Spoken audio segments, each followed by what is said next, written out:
Hello everyone, welcome to all in next fame guys. आज मैं आप सबसे डिस्कस करने वाला हूं जीके जीएस का सेट नंबर 17 और आज मैं आपसे डिस्कस करूंगा साइंस के क्वेश्चंस। क्योंकि देखो साइंस के क्वेश्चंस अलग से सेट बनाए थे और ये भी जरूरी है आपके लिए, क्योंकि साइंस के बिना सब कुछ अधूरा है। तो जितने भी आप लोग टीजीटी पीजीटी की तैयारी कर रहे हो उत्तर प्रदेश वाली, या फिर बीपीएससी टीआरई 4 जो कि 150 नंबर का होगा भाई प्री, और 150 में 150 नंबर आ सकते हैं, कोई बड़ी बात नहीं है। बस आपको पढ़ना है हमारे साथ। डेली 8 बजे आइए, क्वेश्चन सेट लगाइए और सिलेक्शन लीजिए। स्टार्ट करते हैं आज के इन क्वेश्चंस को। कार्य का एसआई मात्रक क्या है? अब कार्य की बात कर रहा है, कार्य का एसआई मात्रक क्या है तो उसको समझते हैं भाई। कार्य का एसआई मात्रक क्या होता है? जूल। कार्य का एसआई मात्रक क्या होता है? जूल। अब फॉर्मूला होता है W equal to F dot S. F dot S generally आपने 9th में पढ़ा होगा एफ एस। 9th में आप क्या पढ़ते हैं? F S. अब कुल मिला के इसका फॉर्मूला क्या है? एफ डॉट एस बोला जाता है। एफ डॉट एस का मतलब क्या है? फोर्स जो है, फोर्स, डिस्प्लेसमेंट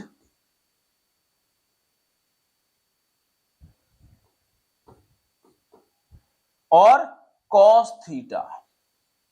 कॉस थीटा। अब जैसे आपने देखा कि अगर कोई व्यक्ति सर पे लेके खड़ा है, कोई वेट सर पे लेकर खड़ा है वो, तो उसने कितना कार्य करा, तो वहां पर कॉस क्या हो जाएगा? 90 डिग्री। कॉस 90 डिग्री, और कॉस 90 की वैल्यू कितनी होती है? 0। तो यहां क्या हो जाएगा? फिर वर्क 0 हो जाएगा, क्योंकि डिस्प्लेसमेंट होना जरूरी है, फाइनेंशियल डिस्टेंस का होना, डिफरेंस का होना जरूरी है।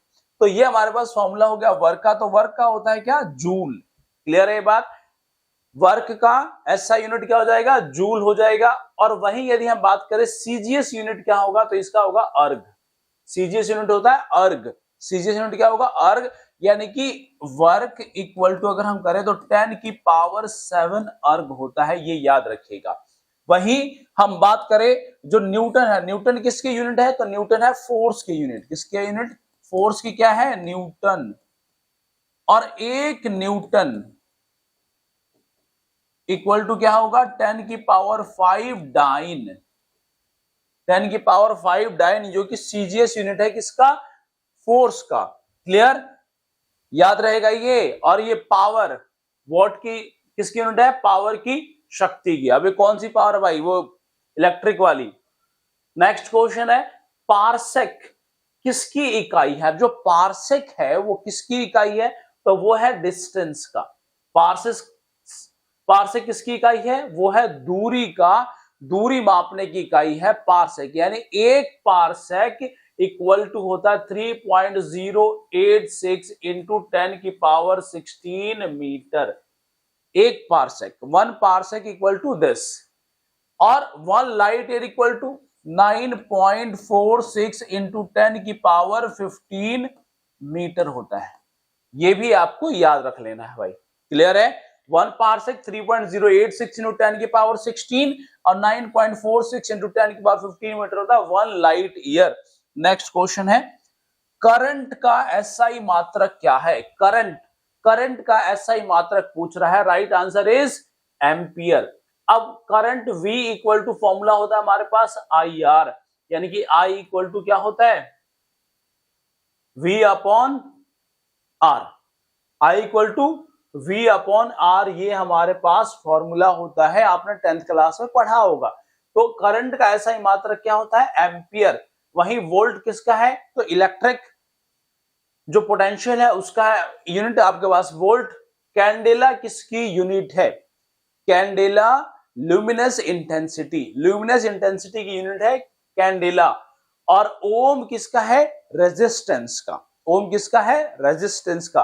तो ये ध्यान रखिएगा, 7 फंडामेंटल यूनिट्स हैं। 7 क्या है आपके पास? Fundamental units. अब ये बात आपको याद रखना। और वो 7 फंडामेंटल यूनिट्स कौन से हैं? जैसे मीटर, किलोग्राम, मीटर हो गया आपका डिस्टेंस के लिए, मास के लिए किलोग्राम हो गया मास का यूनिट, ल्यूमिनस इंटेंसिटी कैंडेला हो गया, करंट का एम्पियर हो गया। क्लियर? तो ये सारे पॉइंट्स आपको भाई याद रखना है। 7 बेस यूनिट आप ध्यान रखिएगा। नेक्स्ट क्वेश्चन है, लेंस की शक्ति की इकाई क्या है? तो लेंस की शक्ति, लेंस की पावर ऑफ लेंस की बात कर रहा है, पावर ऑफ लेंस, तो P इक्वल टू होता है 1/f। अब f का मतलब क्या है आपका? फोकस। तो P/f, और ये हमेशा किस में लिखा जाएगा? मीटर में। ये बात ध्यान रखना है आपको, हमेशा किस में लिखा जाएगा? मीटर में। तो लेंस की शक्ति किस में मापी जाती है? डायोप्टर में। Right answer is dioptre. अब देखा होगा ना, लेंस की शक्ति किसी की मान लो -0.5 होती है, किसी की -0.8 हो गई, ये प्लस कर दिया भाई, किसी के प्लस हो गया, 0.6 हो गया। अब ये -5 प्लस 0.6 ये क्या इंडिकेट करता है? क्या इंडिकेट करता है? अगर किसी भी बच्चे का चश्मा, चश्मा वो हीरो हीरोइन वाला चश्मा नहीं भाई, ये नजर का चश्मा, अगर माइनस में है तो उसको कौन सा लेंस लगा है? कनकेव लेंस लगा है। उसको कौन सा लेंस लगा है? कनकेव लेंस लगा है, यानी कि अवतल दर्पण लगा है, अवतल दर्पण लगा है उसको। क्लियर? अगर प्लस में है तो उसको लगा है कन्वेक्स लेंस। कौन सा लेंस लगा है? Convex lens. और ये है उसको उत्तल दर्पण, इसको हिंदी में क्या बोलेंगे? उत्तल लेंस भाई, दर्पण सॉरी, लेंस होगा भाई, लेंस। और ये भी क्या होगा? लेंस, उत्तल लेंस। क्लियर? उत्तल लेंस लगेगा अगर प्लस में होगा तो, अवतल होगा लेंस लगेगा जब माइनस में होगा। और अवतल, जैसे बच्चों को देखो ना, बच्चों को दूर का नहीं दिखता, जिसको दूर का नहीं दिख रहा उसको क्या लगेगा? अवतल लेंस। पास का नहीं दिख रहा उसको लगेगा उत्तल लेंस, यानी कि इसको बोलते हैं मायोपिया, मायोपिया। और ये होता है हाइपरमाइट्रोपिया, कन्वेक्स लेंस जहां यूज होता है। क्लियर है इस क्वेश्चन से इतनी इंफॉर्मेशन? नेक्स्ट क्वेश्चन है, एक्सरे मशीन की आविष्कार किसने किया? एक्सरे मशीन का आविष्कार किसने किया? राइट आंसर क्या होगा? विल्हेल्म रॉन्टजन ने एक्सरे मशीन का आविष्कार किया। इनको नोबेल प्राइज भी दिया गया था। क्लियर? और एडवर्ड जीनर, इन्होंने किसकी खोज की थी? चेचक के टीके की। ये भी याद रखना, एडवर्ड जीनर, ये बार बार पूछता है। स्मॉल पॉक्स के वैक्सीन किसने खोज की थी? तो ये एडवर्ड जीनर ने।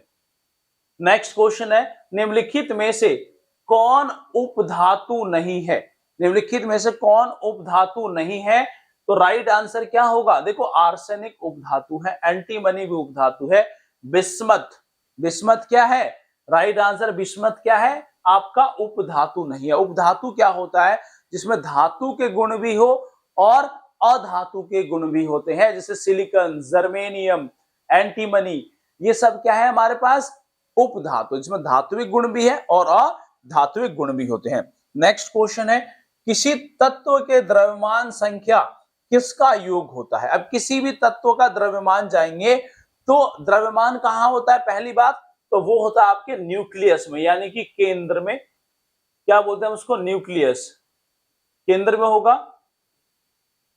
इसको बोलते हैं नाभिक। क्या बोलते हैं? नाभिक के अंदर होगा। अब नाभिक में क्या होता है? न्यूट्रॉन और प्रोटॉन। तो option C is the right answer. Neutron की खोज किसने की? तो जेम्स चैडविक ने। न्यूट्रॉन की खोज किसने की थी? जे चैडविक। अब ये हमारे पास आंसर आ गया ऑप्शन सी। अब इलेक्ट्रॉन की खोज किसने करी है? न्यूक्लियस की खोज किसने की? प्रोटॉन की खोज किसने की? ये आपका होमवर्क है कि इलेक्ट्रॉन की खोज, चलो यही बताता हूं, इलेक्ट्रॉन की खोज किसने किया था? जे थॉमसन ने। इलेक्ट्रॉन को इसने खोजा, इसने किसको खोजा? न्यूट्रॉन को। तो आप लोग मुझे बताओगे प्रोटॉन की खोज किसने की और न्यूक्लियस की खोज किसने की? नेक्स्ट क्वेश्चन, रेडियो धर्मिता की खोज किसने की? राइट आंसर हेनरी बैक्वेरेल ने रेडियो धर्मिता की खोज, यानी कि रेडियो एक्टिविटी की खोज की थी हेनरी बैक्वेरेल ने। वहीं मैरी क्यूरी ने किसको खोज की? रेडियम की। मैरी क्यूरी ने किसकी खोज की थी? रेडियम की। और मैरी क्यूरी को 2 बार नोबेल प्राइज मिला, फिजिक्स में भी और केमिस्ट्री में भी नोबेल प्राइज मिला। तो ये याद रखना है। रॉन्टजन ने बता दिया एक्सरे की खोज की थी। वहीं रदरफोर्ड ने क्या ढूंढा था? रदरफोर्ड का एक्सपेरिमेंट आपने पढ़ा होगा 9th में, जिन्होंने न्यूक्लियस फाइंड किया। नेक्स्ट क्वेश्चन है, तत्वों के वर्गीकरण से संबंधित ट्रिक का नियम यानी कि law of triads, law of triads किसने दिया?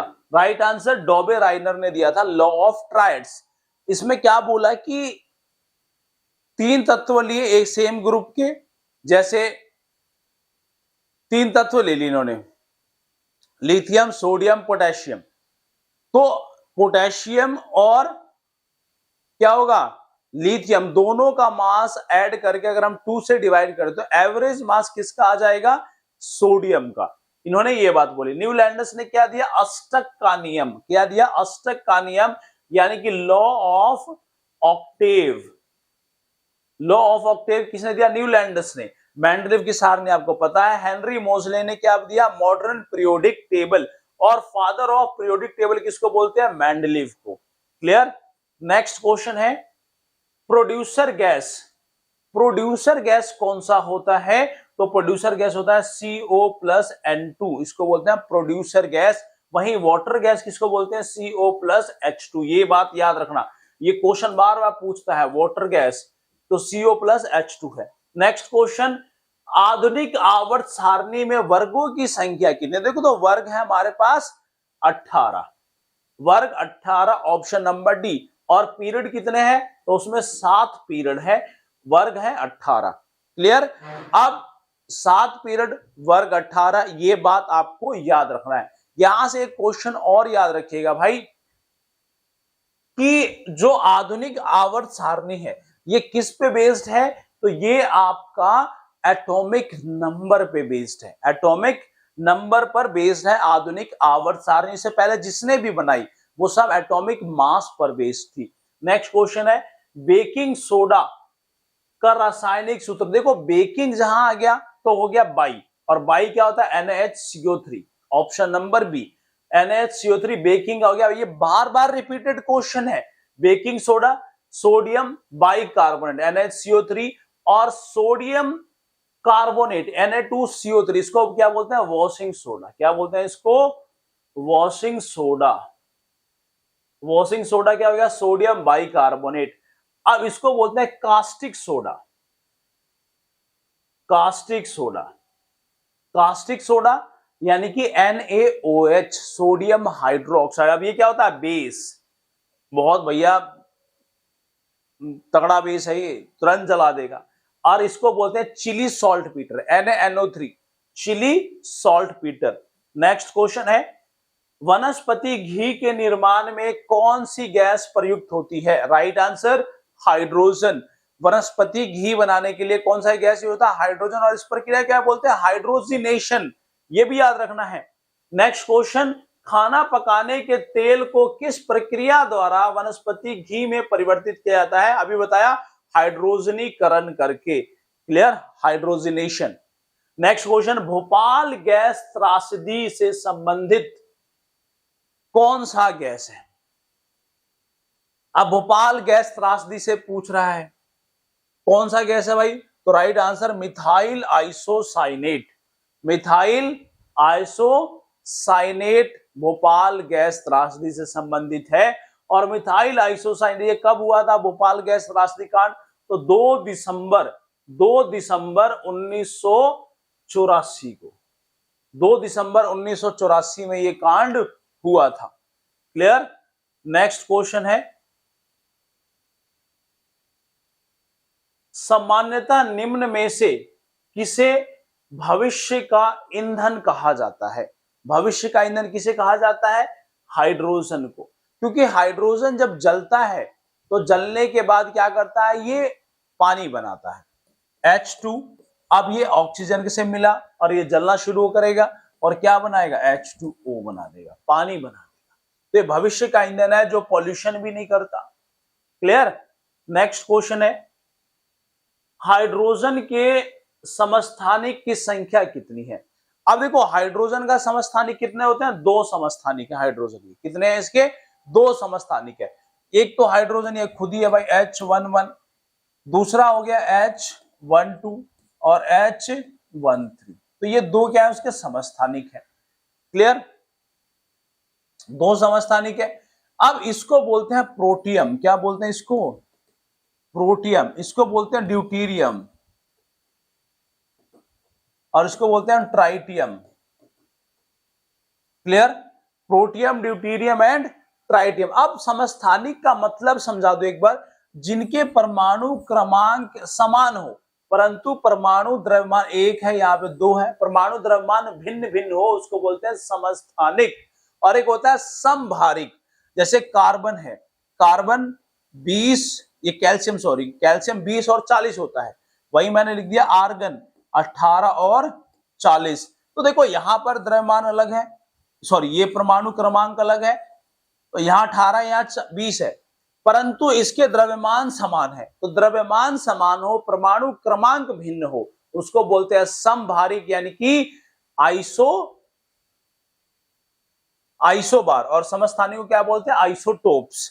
नेक्स्ट क्वेश्चन है, जल का घनत्व किस तापमान पर सर्वाधिक होता है, यानी कि हाई डेंसिटी किस पे होती है, तो 4 डिग्री सेल्सियस पे जल का घनत्व सबसे ज्यादा होता है।